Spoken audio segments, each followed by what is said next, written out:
Muy buenas tardes, bienvenidos al Zoom. Mi nombre es Martín Tula y como todos los jueves nos encontramos acá en Radio Arroba, haciendo foco en la realidad.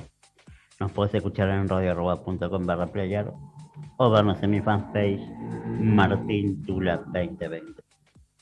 Antes de pasar al invitado del día, al primer invitado del día, no voy a hacer una editorial, sino una reflexión. Cuando el presidente Alberto Fernández quiso hacerse cargo de la Copa América y dijo: Argentina está preparada para tener toda la Copa América, automáticamente los trasladé a la década del 70, cuando Videla confirmó la organización del Mundial. Y pensé y dije, otra vez lo mismo, otra vez con la pelota se quiere tapar algo que está sucediendo. En esa época eran las desapariciones, el maltrato, la represión, la economía. Hoy es la pandemia. Y también le suma la economía. Por suerte Argentina no va a ser la Copa América. Por suerte tuvieron un segundo de inspiración, un segundo de lucidez y se decidió no hacerla. Aún me queda la duda si lo decidió el Estado argentino o si realmente la Conmebol fue la que tomó la decisión. La cuestión y lo importante es que no se hace la Copa América. Pero seguimos bailando en la nada misma. Están llegando vacunas, por suerte, pero no hay que olvidar lo que sucedió. No hay que olvidar que en el día de ayer tuvimos 79.320 muertos en un año y medio de pandemia, poco más de un año y medio. Entonces hay una frase que siempre se usa en Argentina, dos frases, que me parece que son las que nosotros la empecemos a utilizar con todos y para todos. Nunca más, ni olvido ni perdón. Estas dos frases no solamente se tienen que aplicar a una época nefasta como la década 70, sino que hay que aplicarla a este gobierno que hizo todo mal. Vamos a una pausa y enseguida regresamos con el primer invitado del día.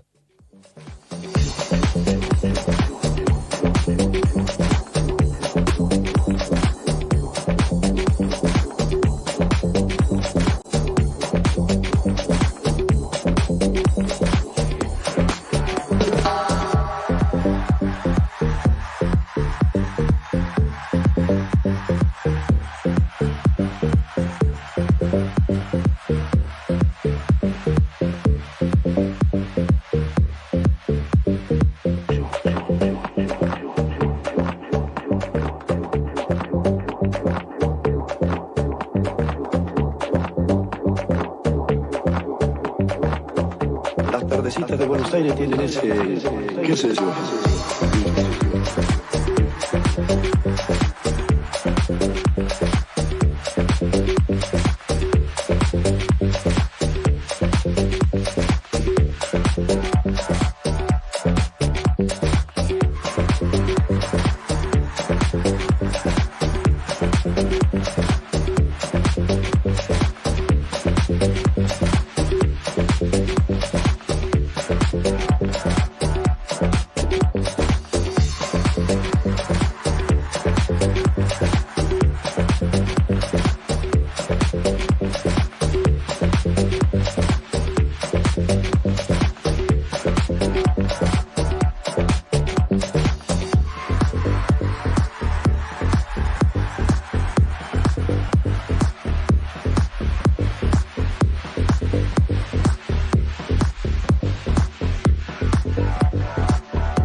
Estamos acá en el segundo bloque de Zoom con un gran invitado, Julio Porredón, abogado, penalista. ¿Qué tal? Buenas tardes, Julio. Gracias por estar acá en Zoom con nosotros.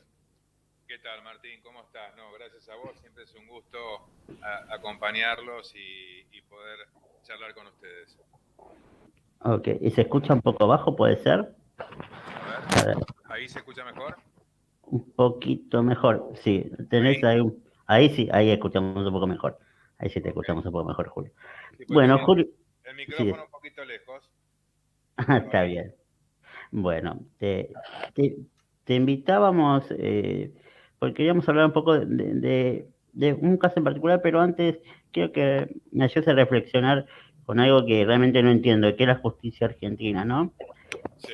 Y realmente me parece que a veces no es justa, y esto lo digo por, bueno, puedo titular hoy, no sé si viste que en una medida que se tomó en Santa Fe, donde se dejó libre a un violador por usar preservativos, o el año pasado que celebraron violadores por el tema de la pandemia, y así puedo citar un montón de casos. Entonces, mi reflexión y mi pregunta en realidad es, ¿vos crees que la justicia argentina es justa? No, yo honestamente creo que si bien yo soy un enamorado de las leyes y ¿se escucha bien? Sí. Un poquito más fuerte, si puedes hablar. A ver, ahí se escucha mejor. Se escucha como lejos, pero te A ver, seguimos igual. ok, ahí Ahí, ahí mejor. sí, ahí está. Ok. Bueno, no, yo básicamente lo que yo te digo es, a ver, creo que la justicia argentina es una justicia que eh, funciona bien en el sentido de que trabajan como pueden. Ahora, si vos, la pregunta tuya, si la justicia argentina es justa, yo entiendo que no. Entiendo que no por varios motivos. Primero, porque toda justicia que es lenta no es justa. Y también entiendo porque yo creo que se están dando muchas discusiones y mucho debate entre lo que es lo justo y lo jurídico. Entonces uno podría decir, bueno, ¿quién sos vos? Me podrían decir para decir que lo jurídico no es justo. Bueno, yo creo que hay cosas que son de justicia y que son de sentido común, de principios y de un montón de cosas que uno se da cuenta de que a veces por tecnicismos o por tendencias o por opiniones personales no se hace lo que se debería hacer. Por ejemplo, lo que decís vos, o sea, la verdad que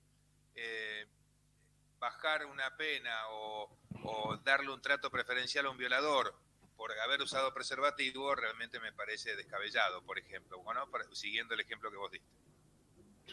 Y ahora sí te llevo al caso Chocobar, ¿no? Y para algunos fue un asesino, para otros fue un héroe, eh, pero mi pregunta es, ¿no es una persona que cumplió con su deber y punto? ¿Por qué se lleva de un extremo al otro? O sea, ¿cuál es la causante?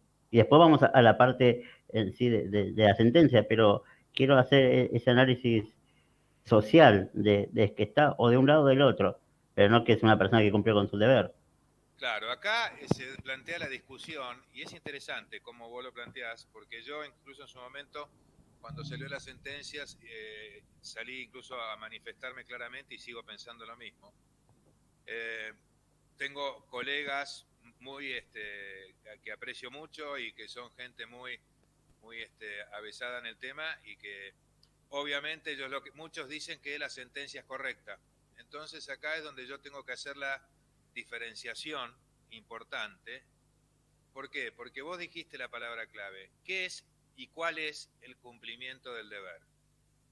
O sea, acá la sentencia, la realidad es que es correcta porque si nosotros aplicamos lo que más fácilmente se puede aplicar, que es el hecho de que él persigue al delincuente y dispara, ¿no? Eso es lo que pueden considerarlo como un exceso. Entonces, de un punto de vista técnico, dicen, es razonable. Ahora, cuando lo bajamos a tierra y decimos, el hecho de perseguir a un delincuente, ¿es un exceso o es cumplir el deber? Como bien preguntaste vos. Para mí claramente está cumpliendo con su deber. Para mí, mi opinión, cumplió su deber. ¿Por qué? Porque el primero evitó o impidió de alguna manera que la víctima sufriera daños mayores. Y después trató de perseguir a los delincuentes, que encima eran peligrosos, estaban armados, y trató de detenerlos. Después viene el tema del disparo. El disparo que, bueno, que por las pericias, en que el disparo incluso habría sido para abajo, todavía incluso hay discusión en algunos casos, y que por el rebote, justo cuando la persona cae, bueno, muere. Pero muchos lo critican porque dicen que lo persiguió. Entonces yo digo, perdón, ¿no es parte de la función del cumplimiento del deber de un oficial de policía detenerlo o qué? O simplemente se debería quedar con la víctima y dejar que el delincuente se escape.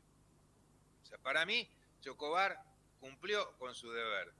Después, lo que ocurrió puede haber sido una fatalidad, puede haber sido algo que ni siquiera podríamos decir que fue un homicidio culposo, porque incluso si nosotros buscamos en los vericuetos legales, hasta se podría haber planteado tranquilamente una alternativa que lo podría permitir hasta la absolución. ¿Por qué? Porque se dieron unas situaciones, se dio un hecho, por ejemplo, un hecho imprevisible o un hecho que podría haber sido una causal que podríamos decir que afecte el grado de culpabilidad, como por ejemplo el hecho de el tema del disparo al piso, el rebote justo cuando la persona se cae, como toda una seguidilla de situaciones que realmente eran imprevisibles y que fueron, podríamos decir, hasta casos fortuitos. Ahora, vamos, por favor, Sí, sí. si me querés... Sí, no, te estoy siguiendo y... Sí, te estoy siguiendo. Entonces, dicho esto, que desde lo jurídico lo más fácil era llegar a este esquema, vamos a lo justo. Pensemos un minuto a lo justo. ¿Qué es lo que hubiera sido lo justo? ¿No? Y acá podemos entrar a debatir y filosofar. Pero yo creo que lo justo, en este caso, no era la muerte del delincuente, desde ya que no. Pero tampoco es justo que se lo condene a Chocobar. ¿Por qué? Porque yo considero que Chocobar salvó una vida.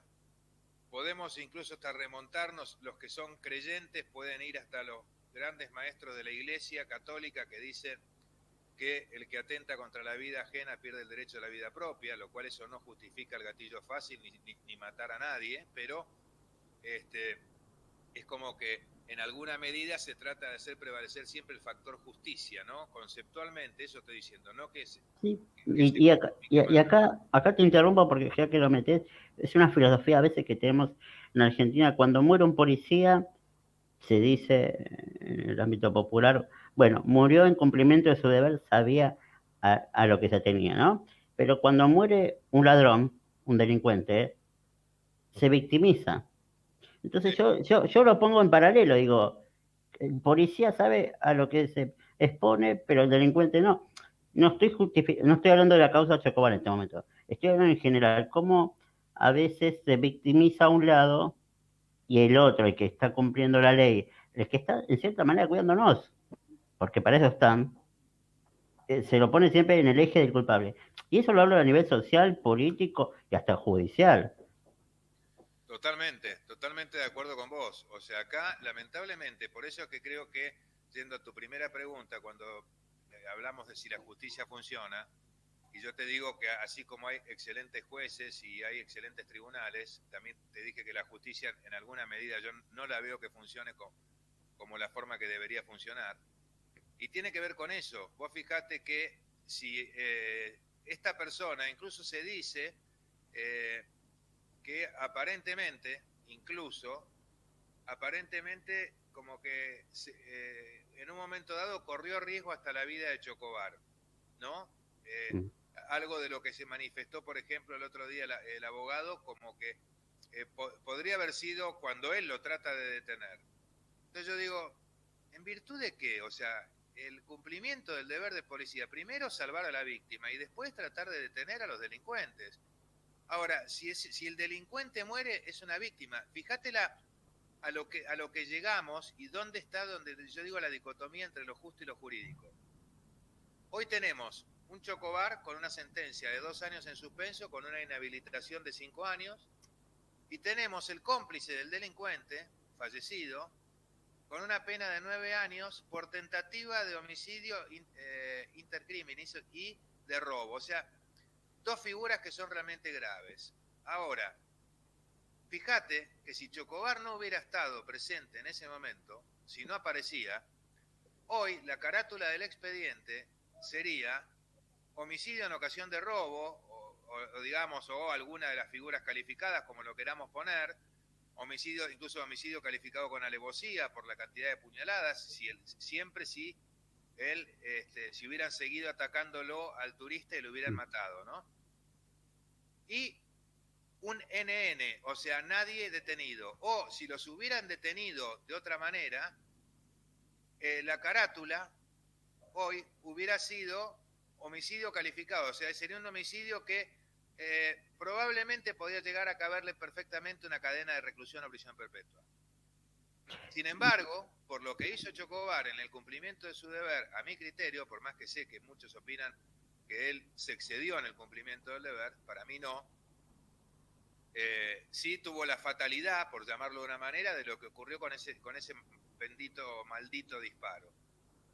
Sí, Pero se benefició el otro delincuente gracias a el accionar de Chocobar, fíjate, porque sí. Sí, decime. No, sí, le quitó pena, pero a lo que yo voy, porque también plantean, no, lo de Chocobar es un exabrupto algunos, otros dicen, bueno, exceso de fuerza, pero también muchos se olvidan que creo que en octubre o noviembre, no sé si recordás el policía que lo atacaron, que lo apuñalaron, Sí, que en Palermo, creo, o en el microcentro, sí. murió porque no utilizaba el arma y una persona venía a atacarlo. Entonces, es eso que genera al policía, que si ataco, puedo ir preso porque ataco, porque me defiendo o porque actúo sobre la ley. Y si no lo hago, puedo morir en manos de un delincuente. Entonces, ¿cuál es la vara? Ese es el problema, ese es el problema. Es más, al punto tal que seamos realistas, o sea, fíjate fíjate Martín, que si lo que pasó, ahora voy a esto que vos comentaste que es muy importante, pero quiero hacerte un pequeño paréntesis antes. ¿Te acordás el caso del carnicero que mató a los delincuentes y todo lo demás que fue juzgado por un juzgado popular? Sí. O sea, fíjate que si Chocobar hubiera sido juzgado por un juzgado popular, yo me juego la cabeza de que estaba absuelto. ¿Por qué? Yo Porque lo iban a dudo. fallar conforme a justicia, conforme a la moral, conforme a los principios. O sea, lo legal, lo que se regula, lo que normalmente se regula y se establece para legislar es a los efectos de tener las pautas como para cómo tratar, juzgar o resolver los temas.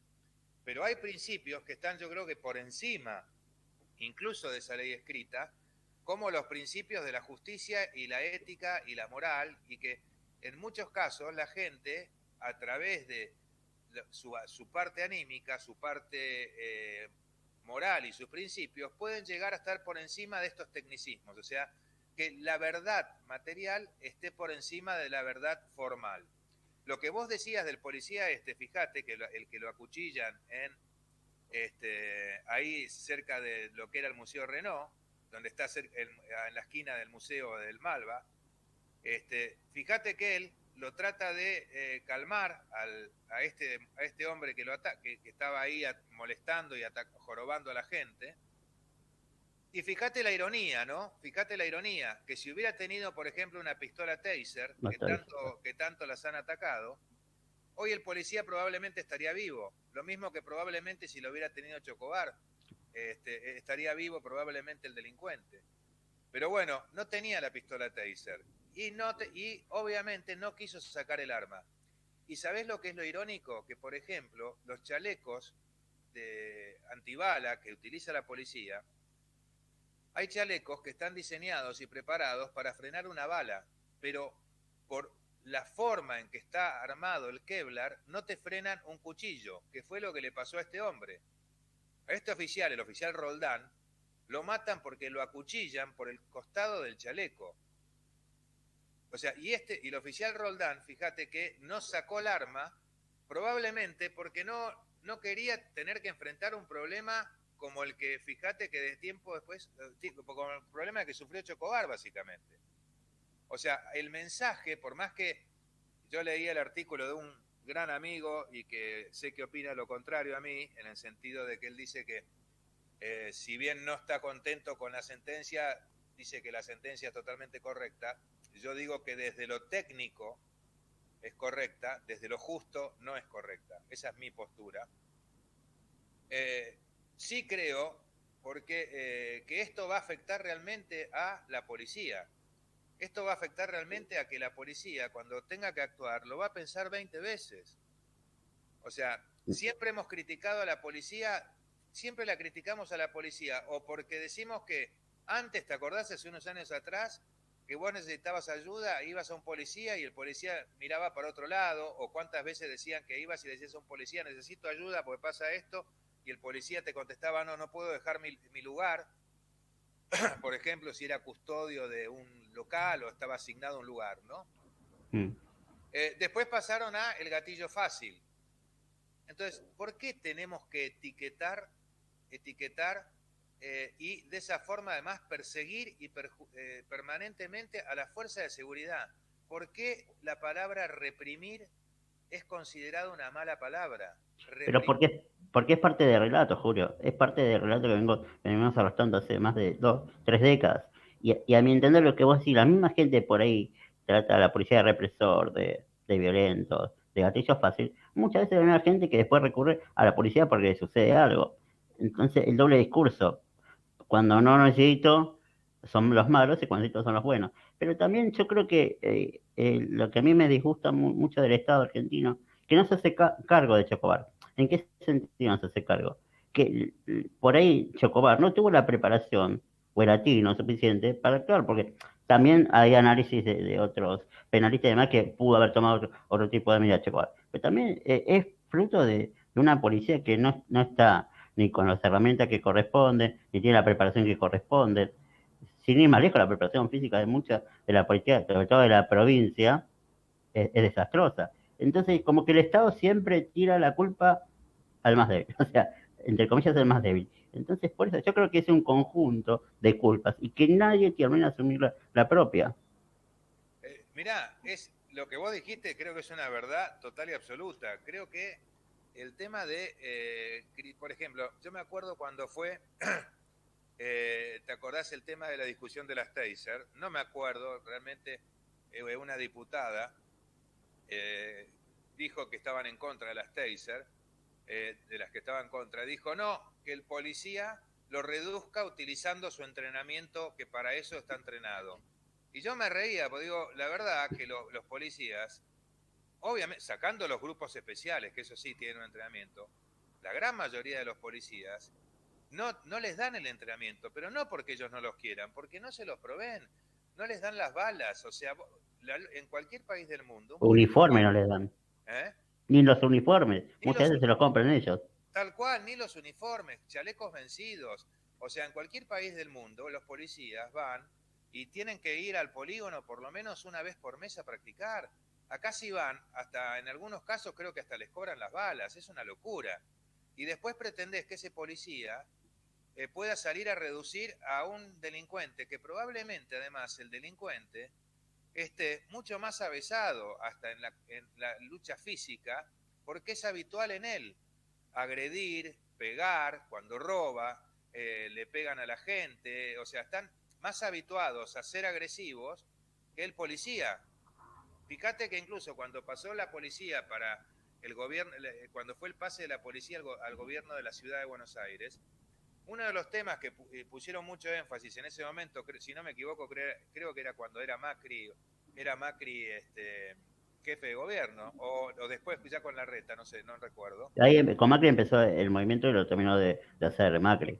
Claro, y bueno, fíjate que uno de los temas que pusieron fue que aumentaron todo el tema del entrenamiento de la policía de la ciudad, para que tuvieran un entrenamiento físico, y hoy los ves con un físico mucho más preparados, más entrenados. Pero, a ver, hay otro tema que es conceptual, que te muestra la realidad y que es la realidad nuestra, y por qué acá, lamentablemente, lo jurídico la mayoría de las veces no es lo justo, y lo reitero.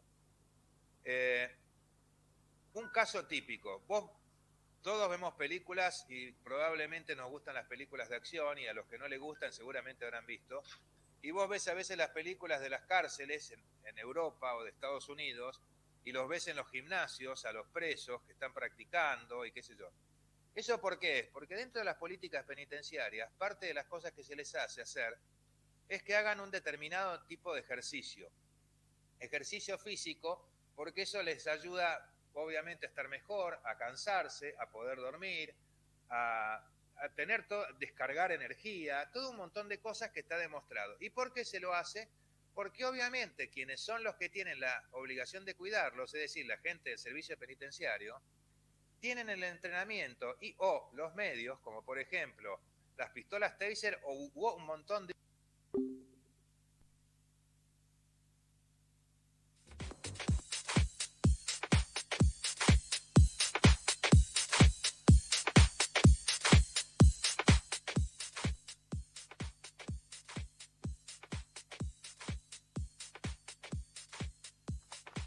que no quieren que los presos tengan estén más entrenados que los propios guardiacárceles, porque no se les da a los guardiacárceles el entrenamiento suficiente como para que ellos tengan la tranquilidad de que ante un motín puedan dominar al interno, al recluso. O sea, no sé si soy claro con la idea. O sea, sí, hay como una... Es que lo que yo noto, y ya lo traslado a la politización, noto que la falta de inversión, ya sea en la justicia, en la salud, en las fuerzas públicas, en la educación, es parte de un aglomerado de que cualquier momento va a explotar. Que es, no preparemos, no eduquemos, nos demos herramientas para que en algún momento la bomba estalle. Y creo que es todo un conjunto, una sumatoria de piezas que va a llevar a eso. Es que sí, yo creo que va a llevar a eso, porque lo que va a pasar, a mí lo que me da miedo, cuando empezás a ver que aparecen estos jueces que son extremadamente garantistas, y ojo, mirá que yo defiendo obviamente, al ser un enamorado de la ley, soy un enamorado de la Constitución, y la Constitución da garantías. A ver, hay un concepto que es primordial, lo dijo incluso Ronald Reagan, y hay un video hasta que circula, que dicen que la Constitución no está para darle derecho al gobierno sobre la gente, sino que está para darle derecho a la gente sobre los actos de gobierno. O sea que las garantías está bien que estén.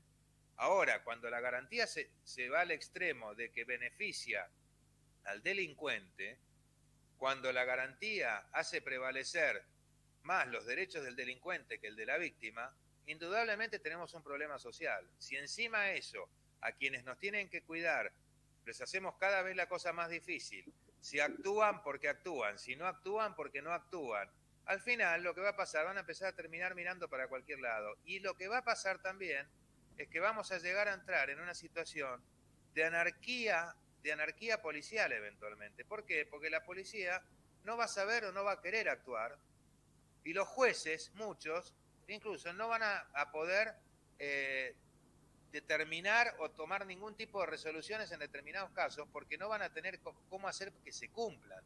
Podemos llegar a esa situación extrema.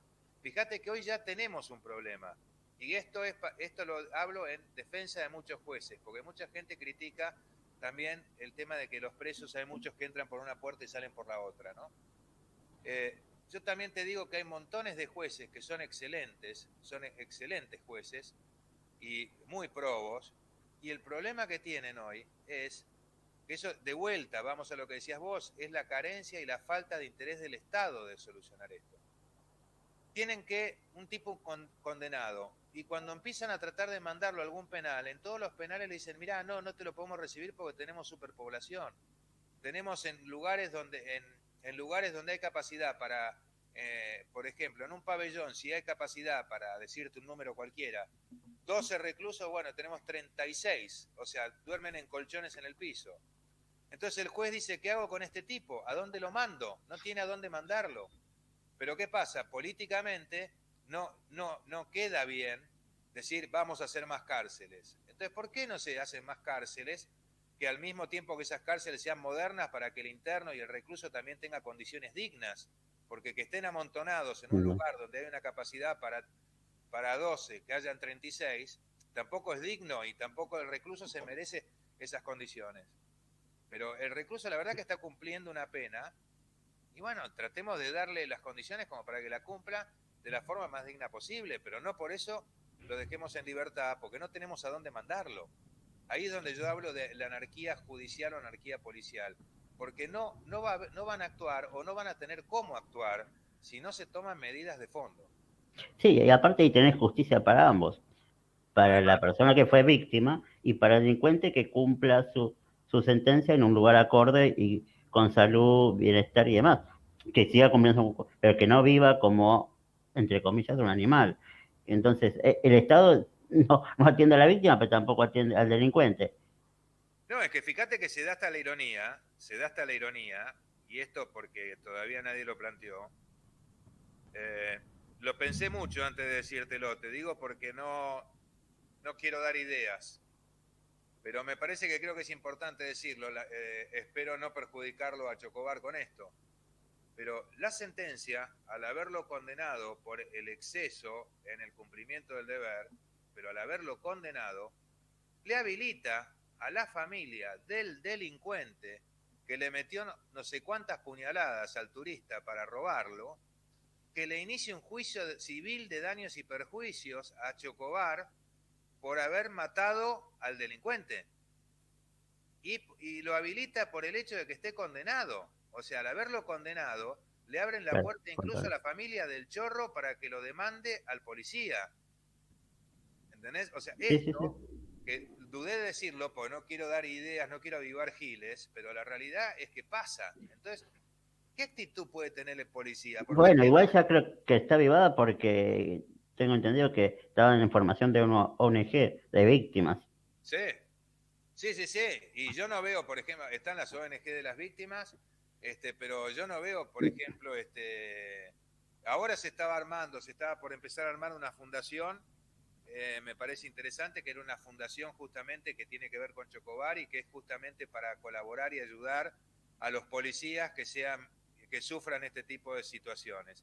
Fíjate otro caso, para que también veas la locura a la que llegamos y de vuelta, la diferencia entre lo justo y lo jurídico.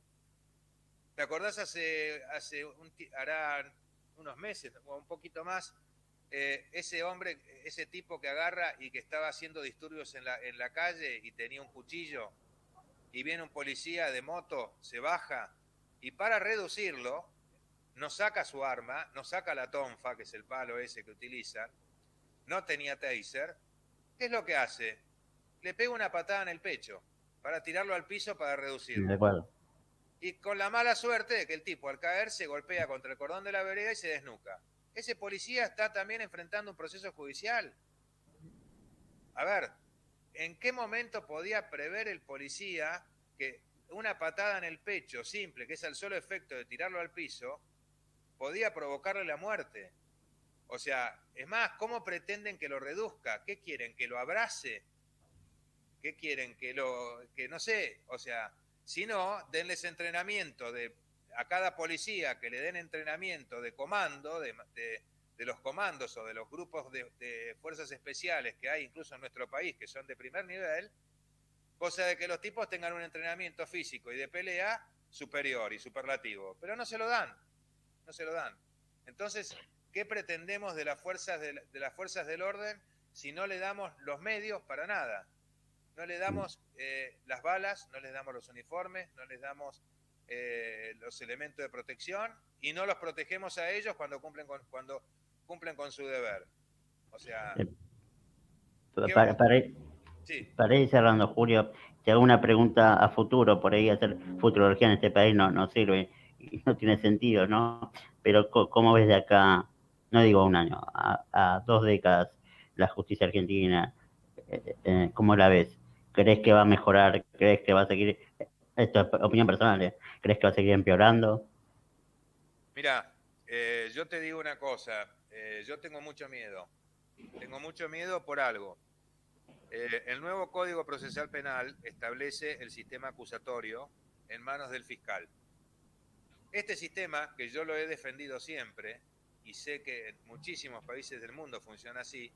¿Qué quiere decir esto para los oyentes lo entiendan? Porque no me gusta hablar como hacen algunos colegas con tecnicismos difíciles que no se entienden. Esto quiere decir de que es el fiscal quien decide si va a acusar o no, y que puede incluso decir, no, a este no lo voy a acusar, y archiva la acusación y listo, y queda impune, nadie lo va a juzgar. Está bien que eso va a haber un juez al cual se va a poder recurrir para en caso de que los fiscales, bueno, hay todo un mecanismo, pero lo que hasta hoy estaba en manos del juez, eso lo determinaba un juez, pasa a los fiscales.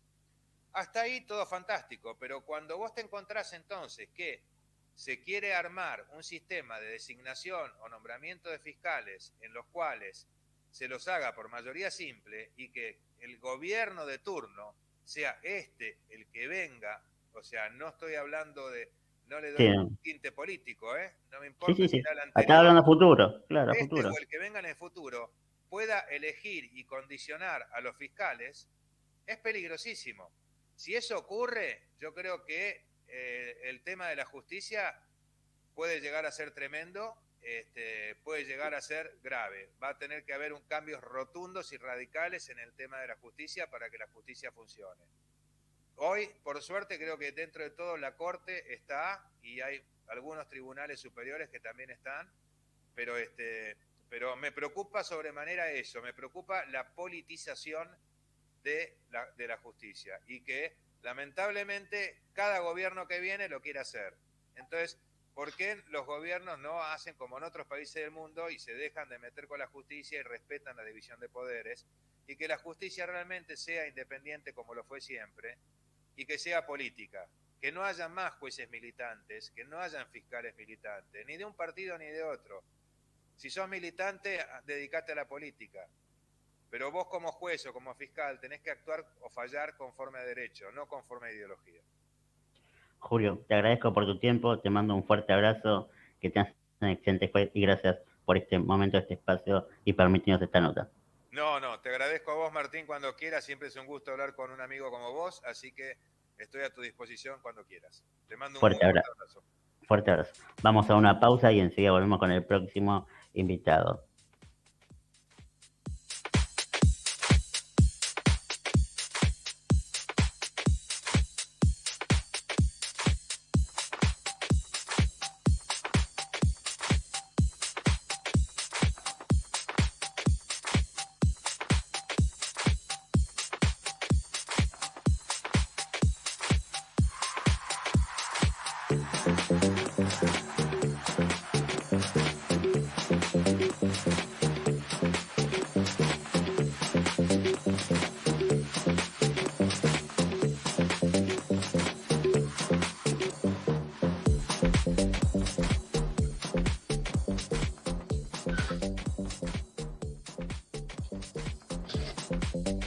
Bueno, estamos acá en el tercer bloque de Zoom, ahora con el doctor Claudio Santamaría. Buenas tardes, doctor, un gusto tenerlo acá en Zoom. ¿Cómo te va, Martín? Muy buenas tardes, ¿cómo estás? Bien, agradecido por este tiempo que nos brinda para hacer un par de consultas y para hablar sobre la pandemia, esta pandemia que nos está afectando mucho, sobre todo en Argentina, cuando parece que estaba todo más o menos encaminado, volvió a estallar. Entonces, mi primera pregunta es, datos que busqué del mes de diciembre, teníamos el 30 de diciembre, 43.173 muertos, y ayer 79.320.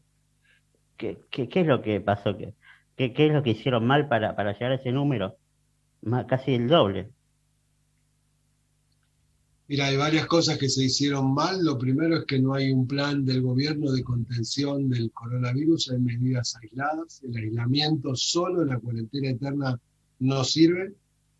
Faltan vacunas. Es muy bueno los datos que vos ponés. Yo hago un dato parecido. Las vacunas llegaron a fin de diciembre y en esa época habían fallecido 402 personas de personal de salud. Al 31 de marzo habían muerto 472 porque las vacunas, en vez de dársela al personal de la salud, se las dieron a personas vivas, amantes, a gente jóvenes de la cámpora, familiares, amigos, y algunos de ellos se podrían haber salvado. Lo mismo con las fuerzas de seguridad.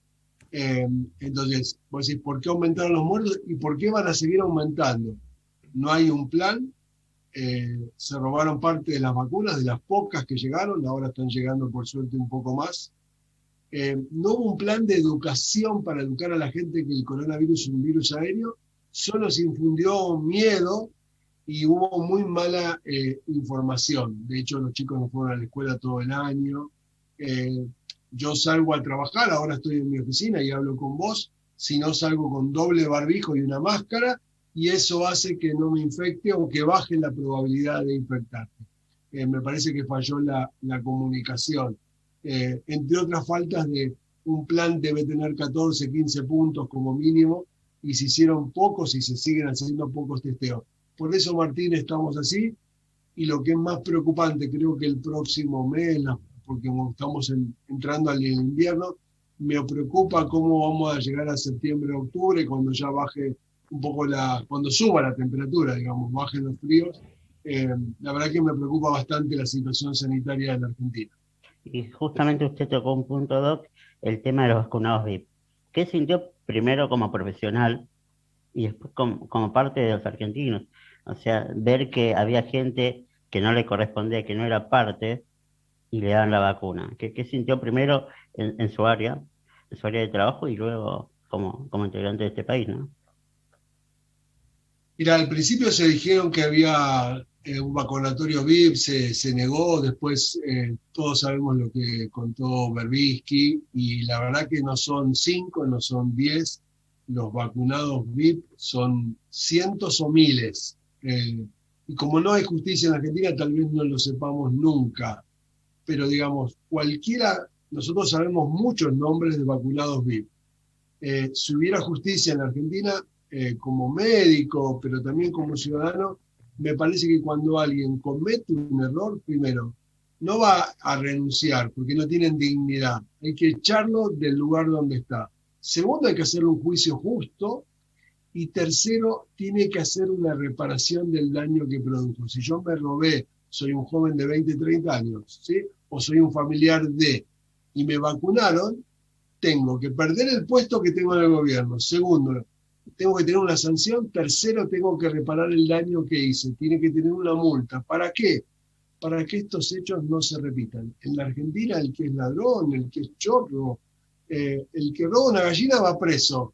A un policía que defiende a un ciudadano que lo asaltaron y lo acuchillaron, lo condenamos.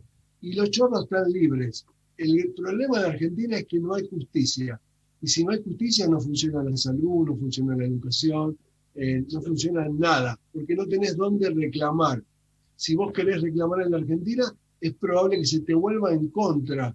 Entonces, me parece que como ciudadanos debemos combatir la falta de justicia, pedir justicia, y que sea con un juicio justo, no por condenar a alguien por qué color de partido, ni el color, nada. Pero me parece que si no hay justicia, el país no puede salir adelante. Y la verdad que estamos en una decadencia triste. La verdad que dan ganas, no sé, yo estoy apesadumbrado, no solo por los muertos y los enfermos, sino porque no veo una salida a un país que tiene todo para salir adelante, y estamos empantanados. Y volviendo al tema de la vacunación, con la llegada de esta vacuna, ¿cuándo cree que puede bajar la cantidad, sobre todo de muertos, que es lo que uno mira? Porque los contagios ya sabemos, como usted muchas veces explicaba, que siempre hay que multiplicarlo por 10. O sea, mi visión es que ya más de medio país debe estar contagiado, o sea, si estamos multiplicando otros días por 10. Pero el tema de la preocupación de la gente que muere, ¿cuándo cree que ese número puede llegar a bajar? Mira, la experiencia que hay en los países como Israel, Estados Unidos, Inglaterra, que vacunaron un número importante de personas y lograron bajar la mortalidad, es cuando se vacuna más del 70 o el 80% de la población. Argentina ha tenido mal manejo desde el principio con Ginés, que creyó que el virus no iba a llegar. Después no hicimos suficientes test y después no solo no compramos vacunas, sino que desechamos vacunas con todo este lío que hay, que todos ya lo saben, así que no lo vamos a repetir. Pero digamos, baja la mortalidad cuando la cantidad de vacunados de un país supera el 70, el 80% o más, porque uno se sigue infectando y va a haber que seguir vacunándose. Sin duda la vacuna es, junto con los testeos y el aislamiento, con la educación y con las medidas de prevención, te diría los aspectos más importantes para la contención. Pero solo hemos vacunado bien a muy poca gente, digo, con doble dosis, y a varios millones con una dosis. Ahora se aceleró un poco la vacunación, pero creo que llegaremos a esos números con suerte para fin de año. No antes, Martín, la verdad que no, porque se ha gestionado mal.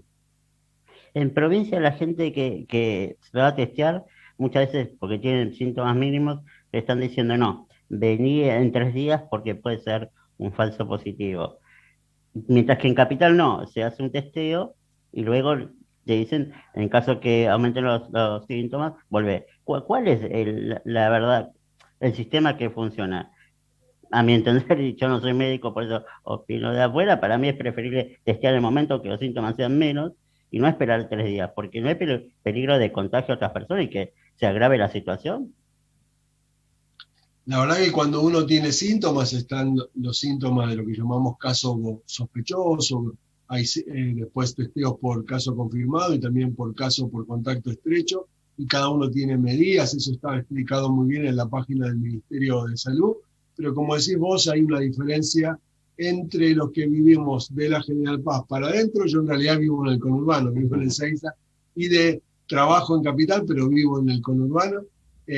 Mucha gente no se testea. De hecho, más del 35, el 40% de los testeos de Capital Federal son de gente que vive en el conurbano. La verdad que, si bien hay que, cuando alguien tiene síntomas, si testeas muy rápido, es cierto que no lo detectás.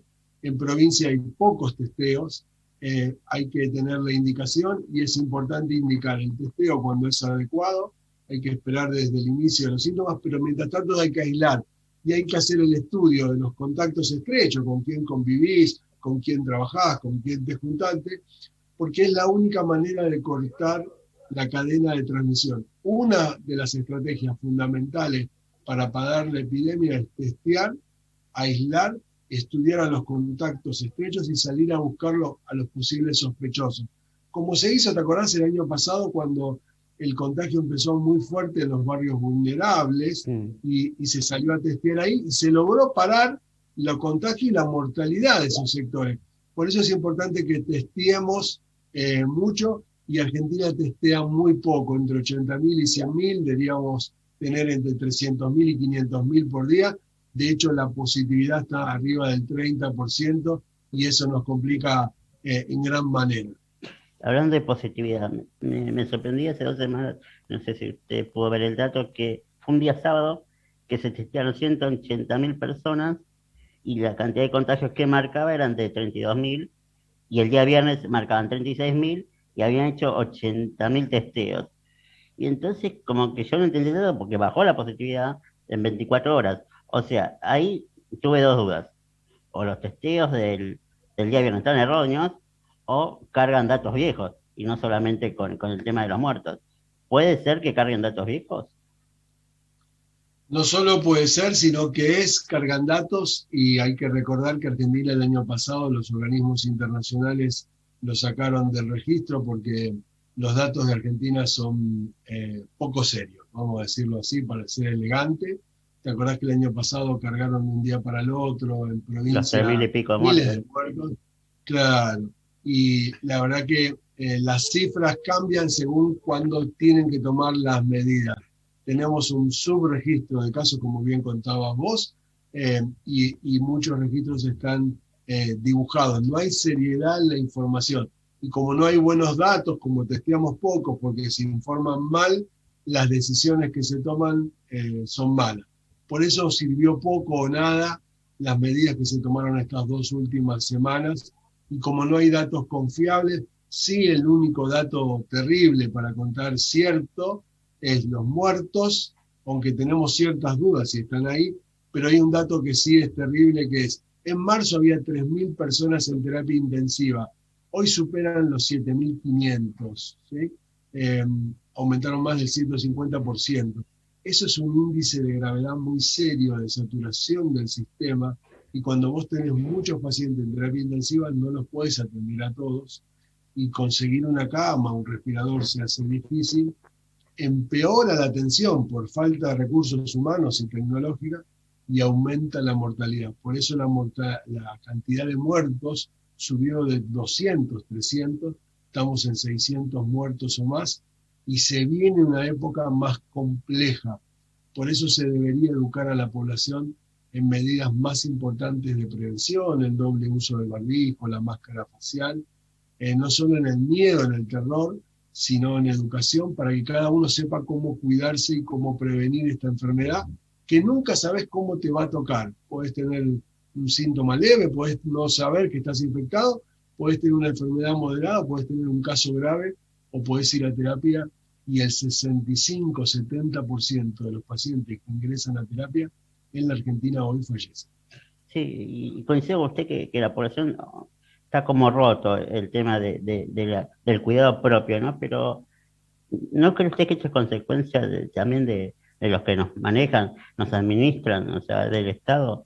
Porque, por ejemplo, a nosotros nos piden quédense en casa, usen doble barbijo, cuídense y demás, y el presidente, para ser puntual, sale en selfies sin barbijo, reuniones, se hacen reuniones y por otro lado no permiten que la gente circule traje. Entonces no es como que ya está roto el acompañamiento de la sociedad.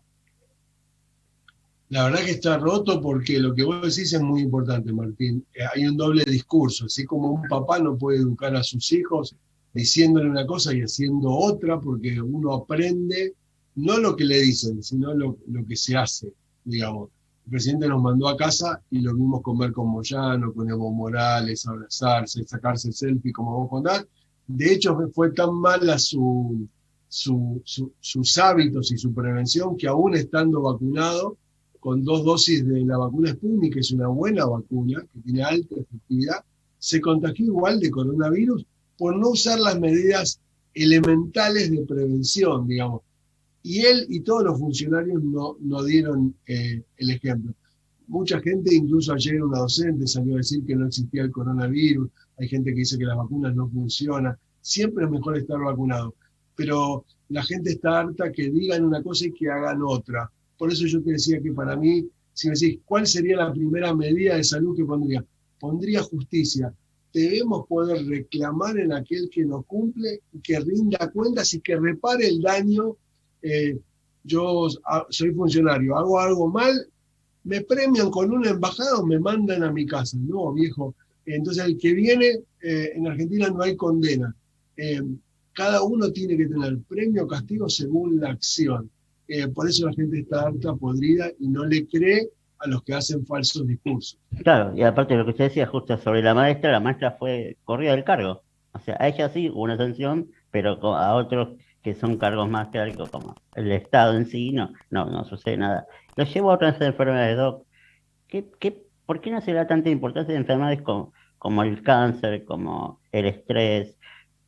Hubo casos de suicidios. O sea, ¿por qué el Estado apunta toda la pandemia? O sea, es lo fuerte en este momento, pero ¿por qué también no abre el abanico?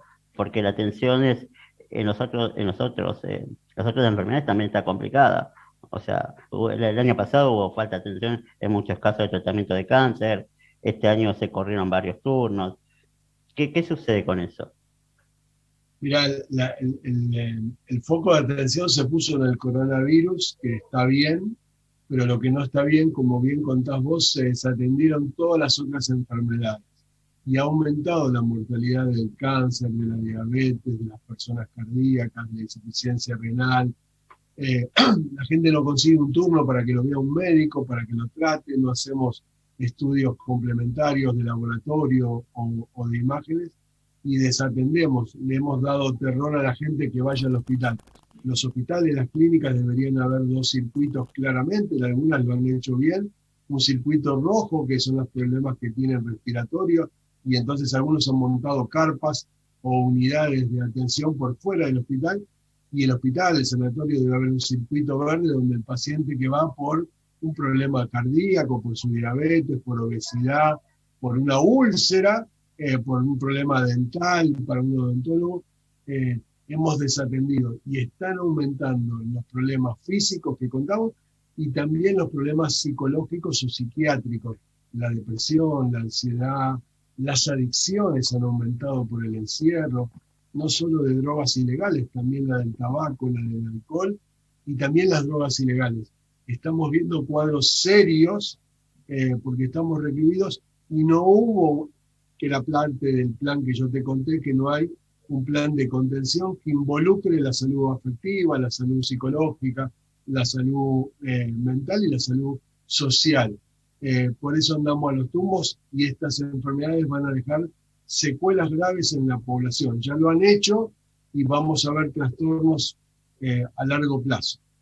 Doc, le pido 5 síntomas puntuales para que la gente que nos está viendo, nos está escuchando, tome en cuenta en caso de tener dudas si puede llegar o no a tener el COVID, para que actúe rápidamente contactando a su médico yendo a testearse. ¿Cuál sería? Le pregunto esto porque ahora salió hace poco unos nuevos síntomas sobre una alergia, entonces como que todos los días se van sumando síntomas, pero creo que debe haber 5 puntuales que por ahí uno puede ubicarse. Mira, los síntomas de casos sospechosos son que uno tenga fiebre arriba de 37,5, que te duela la cabeza, lo llamamos cefalea, puedes tener náuseas, vómitos o diarrea, dolor corporal, ahora se agregó, como decís vos, rinitis, te chorrea la nariz o te da estornudos, o dificultad para respirar, que le llamamos disnea. Y cualquiera de esos 2 síntomas juntos es un caso sospechoso y tenés que consultar y hisoparte. Y con uno solo basta si perdés el gusto a la comida o perdés el olfato. Con eso solo ya es diagnóstico de caso sospechoso. Pero también puede ser que no tengas ningún síntoma y hayas estado con alguien que dio caso confirmado que tuvo coronavirus. También hay que consultar. Eso está muy bien en la página web. A veces llamar a los números del ministerio, de los diferentes ministerios, es bastante difícil, pero si alguno tiene estos síntomas, consulte y vaya al hospital más cercano que tenga para poder hacer, porque si uno confirma el diagnóstico, podemos hacer el aislamiento de los contactos estrechos, estar aislado 10 o 14 días, y de esa manera cortamos la cadena de transmisión de la enfermedad. Doc, muchas gracias por este tiempo, por esta nota, le agradezco mucho y bueno, seguramente lo estaremos molestando en breve. No es ninguna molestia, gracias Martín por la entrevista, y la salud es una construcción comunitaria. Lo que cada uno de nosotros hace suma o resta el bienestar general. Un gran abrazo. Y buen jueves. Hasta luego, Doc.